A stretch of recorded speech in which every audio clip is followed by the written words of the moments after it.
Hey guys, today we are discuss bomb explosion question. Very simple trick. आज हम आपको इस वीडियो लेक्चर में बॉम्ब एक्सप्लोजन के क्वेश्चन कराएंगे जो कि हर कॉम्पिटिटिव एग्जाम्स जैसे कि मेनली नीट एंड जेई के एग्जाम्स में हर ईयर पर ईयर पूछा जाता है। इसका एक सवाल तो आना बनता ही है और आपको 4 नंबर देकर जाएगा और आप इसको 1 मिनट नहीं बल्कि 10 सेकंड में सॉल्व कर देंगे देखते ही। चलिए आज बिना टाइम गवाए हम लेक्चर को स्टार्ट करते हैं। Bomb explosion. तो हम आपको बता दें कि कोई भी बॉम्ब जो होता है जब वो फटता है तो वो इंटरनल फोर्स की वजह से फटता है या एक्सटर्नल फोर्स की वजह से। ये आप बताइए कि इंटरनल की फोर्स की वजह से फटता है क्या एक्सटर्नल की। आप कमेंट बॉक्स में इसका आंसर देंगे, बट हम भी आपको इस वीडियो लेक्चर में बता देते हैं कि जब भी बॉम्ब एक्सप्लोड होता है तो वो हमेशा इंटरनल फोर्स की वजह से ही फटता है, क्योंकि एक्सटर्नल उस पर कोई फोर्स नहीं लगाई जाती है। इंटरनल उसमें कोई केमिकल एंड फिजिकल रिएक्शन चलती रहती है जिस वजह से वो एक्सप्लोड हो जाता है। इस वजह से हम जब कोई एक्सटर्नल फोर्स उस पर नहीं लगेगा बॉम्ब पर, हमारे पास कोई लेट्स से कह सकते हैं कि हमारे पास बॉम्ब है,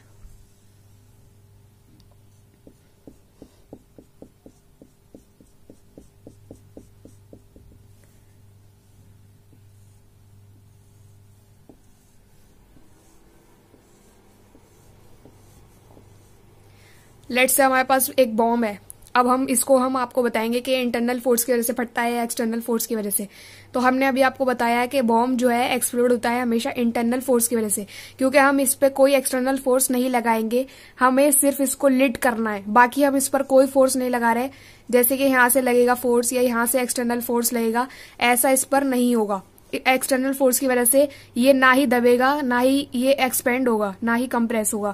तो इस पे एक्सटर्नल फोर्स का कोई इम्पैक्ट नहीं पड़ता है। इसमें इंटरनल रिएक्शन चलती रहती है जिससे ये एक्सप्लोड होता है।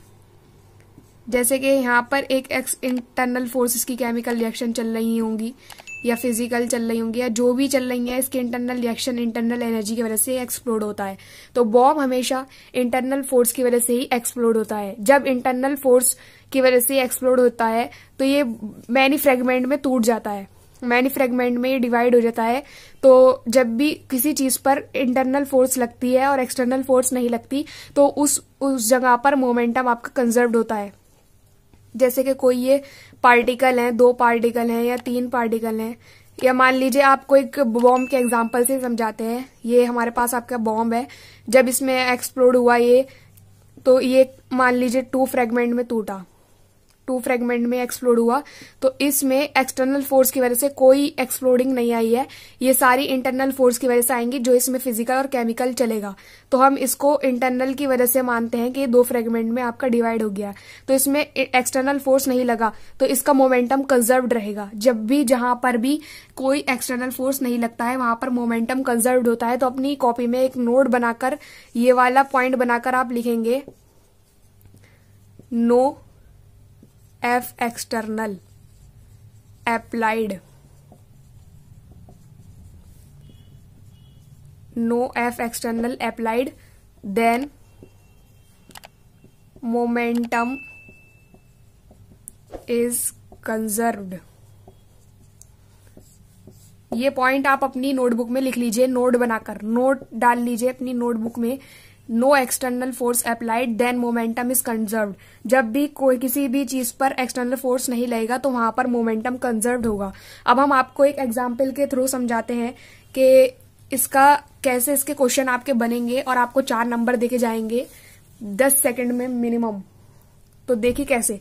लेट्स से हमारे पास ये क्वेश्चन है, a bomb initially at rest explode into 2 fragment of mass ratio 2:3, heavier fragment just after explosion travel at 20 metre per second, find the speed of lighter fragment। आपके पास एक bomb है, आपके पास मान लीजिए ये कोई बॉम्ब है, 2 और 3 इसका मास रेशियो है। पहले आप क्वेश्चन की लैंग्वेज पर ध्यान देंगे। अ बॉम्ब इनिशियली एट रेस्ट, ये मान लिया ये बॉम्ब है, ये रेस्ट पर है इनिशियली, इसकी वेलोसिटी 0 है। ये एक्सप्लोड होता है 2 फ्रेगमेंट में, 2 फ्रेगमेंट में ये एक्सप्लोड हो गया है आपका, ऑफ मास 2 और 3, 2m में टूटा और 3m में टूटा, ये क्वेश्चन में गिवन है। हैवियर फ्रेगमेंट, तो 2m में और 3m में हैवियर फ्रेगमेंट कौन सा होगा ये आप बताएं। तो 2m मैक्सिमम होगा या 3m, तो यहाँ पर आपका मैक्सिमम बनेगा 3m। तो उनने कहा है heavier fragment just after explosion, ये आपका बिफोर एक्सप्लोजन की कंडीशन है, बिफोर एक्सप्लोजन, ये ड्यूरिंग एक्सप्लोजन की बात चल रही है, और यहां पर है ये आफ्टर एक्सप्लोजन। तो heavier fragment just after explosion travel at 20 metre per second. तो हैवियर वाला आपका 20 मीटर पर सेकेंड से चलेगा, 20 मीटर पर सेकेंड। तो उसने बोला है कि find speed of lighter fragment, तो लाइटर फ्रेगमेंट की आपको स्पीड बतानी है।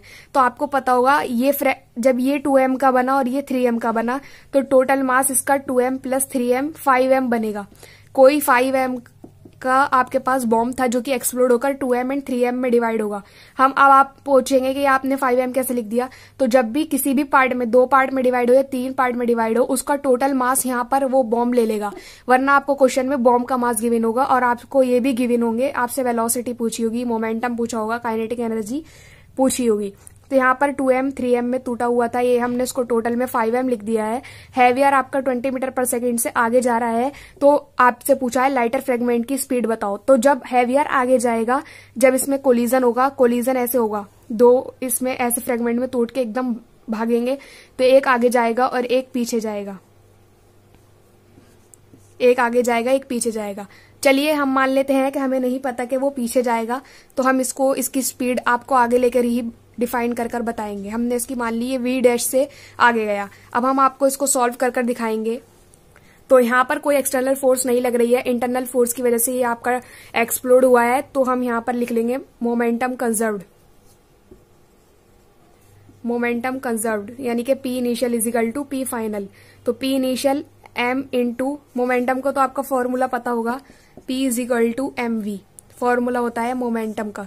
तो P initial is equal to P final. तो P इनिशियल मास हमारे पास यहाँ पर है 5m एंड वेलोसिटी इसकी 0 है, इनिशियली रेस्ट पर था ये। फाइनल 3m इंटू 20, हमने इधर की साइड x माना है क्योंकि पॉजिटिव x एक्सिस होती है। एंड हम नेक्स्ट का देखेंगे तो 2m इंटू v डैश, क्योंकि हमें v निकालना है, 2m v डैश। तो हम ये आपका 0 बन जाएगा and 3m into 2 60m plus 2mv dash. अब हम इसको या तो इसको इधर ले जाइए वेलोसिटी के मोमेंटम के कंपोनेंट को, या फिर इस वाले को इधर ले जाइए। तो यहाँ पर हम 60m रखते हैं, हम इसको लेकर गए हैं, तो 2mv डैश। तो यहाँ पर ये माइनस आ चुका है क्योंकि पॉजिटिव से अगर नेक्स्ट डायरेक्शन में लेकर जाएंगे तो नेगेटिव आएगा, और यहाँ पर आपका m से m कैंसिल हो जाएगा। तो v dash is equal to -60/2, -30 metre per second इसकी स्पीड आ चुकी है। अब आप बोलेंगे कि स्पीड में नेगेटिव क्यों आया, तो हमने आपको बताया था कि ये पीछे जाएगा, लेकिन आपको समझ में नहीं आता, इसलिए हमने सॉल्व कर दिखाया है कि इसकी डायरेक्शन आगे ना होकर पीछे होगी। तो अगर आप शुरू से ही इनिशियली इसको पीछे मानेंगे तो यहाँ पर ये आंसर आपका पॉजिटिव आएगा और आंसर आपका 30 ही आएगा। हम आपको करके दिखा देते हैं। यहाँ पर साइड में इनिशियली 0 था, final 3m into 20 plus minus लेंगे क्योंकि पीछे हमने माना है शुरुआत में ही 2m v डैश। तो जब ये इधर की साइड आएगा 3m into 20 is equal to 2m v dash, m से m कैंसिल होगा, तो ये डायरेक्टली आपके पास 30 मीटर पर सेकेंड आ जाएगा। That's it, clear. Bomb explosion का क्वेश्चन। अभी हम आपको इसके 3 फ्रेगमेंट वाला भी क्वेश्चन। नेक्स्ट क्वेश्चन है आपके पास, an explosion breaks a bomb into 3 parts in a horizontal plane. 2 of them go off at right angle to each other with 1 kg moves 12 meter per second and 2 kg moves 8 meter per second and third part flies of 4 meter per second speed then its mass. उनने कहा है कि an explosion breaks a bomb. एक explosion में bomb जो है वो 3 part में डिवाइड हुआ. इनिशियली रेस्ट पर था, 3 पार्ट में वो डिवाइड हुआ. अब आपने बोला ही था कि इसको हमने मास में, इसमें क्वेश्चन में गिवन है, इसमें मास इसके 2 of them go off at right angle. 2 इसमें से जो फ्रेगमेंट थे वो एक दूसरे के राइट एंगल पर चले गए, तो एक ऐसे और एक ऐसे. 1 kg moves 12 metre per second तो 1 kg moves 12 metre per second and 2 kg moves 8 metre per second, 2 kg moves 8 metre per second. ये हो गए दोनों perpendicular. And third part flies off 4 metre per second, then it's mass. किसी भी चीज का आपको मास गिवन हो, वेलोसिटी निकालनी हो या वेलोसिटी गिवन हो, मास निकालना हो, उसको हम इस प्लेस पर रखेंगे। अगर आपका क्वेश्चन 3 फ्रेगमेंट वाला है तो हम इस जगह पर रखेंगे z एक्सिस पर, क्योंकि आपको परपेंडिकुलर वाले गिवन होंगे। तो देन नो एक्सटर्नल फोर्स, क्योंकि बॉम्ब एक्सप्लोजन है, हमने आपको बता ही दिया। तो इसमें आपका नो एक्सटर्नल फोर्स है, तो यहां पर आपका मोमेंटम कंजर्व्ड होगा। P initial is equal to P final. Initial 0 था, P फाइनल mv मोमेंटम का फॉर्मूला हमने अभी बता ही दिया था आपको। तो इसका पहले इस वाले फ्रेगमेंट का देखेंगे तो 8 into 2 j cap plus 12 into 1 आई कैप, क्योंकि x डायरेक्शन को आई कैप लेते हैं और y डायरेक्शन को j कैप लेते हैं। एंड m इंटू 4 z को हम बोलते हैं k कैप। तो हम अब इसको सॉल्व करेंगे। यहाँ पर 0 is equal to 16 j cap plus 12 I cap plus 4 m k cap. तो ये प्लस का इधर जाकर माइनस का हो जाएगा। 4 m k cap is equal to minus 16 j cap plus 12 I cap. अब ये हमारे आपके पास ये परपेंडिकुलर हैं, तो जब भी आपको क्वेश्चन में परपेंडिकुलर वर्ड दिख जाए या राइट एंगल का वर्ड दिख जाए आपको क्वेश्चन में, तो आप उसको अंडरलाइन कर कर उसका रिजल्टेंट निकाल लेंगे उनकी वेलोसिटी का। तो वेलोसिटी एक आपके पास 8 है और एक आपके पास 12 है, या तो डायरेक्ट वेलोसिटी का निकाल लीजिए या मोमेंटम का निकाल लीजिए।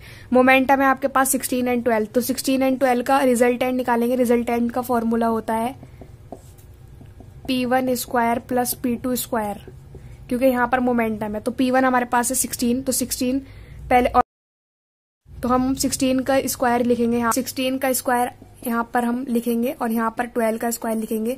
तो 16 का स्क्वायर होगा 256 और 12 का स्क्वायर होगा 144। एंड इनको प्लस करेंगे तो आपके पास आएगा 400 एंड 400 का रूट होता है 20।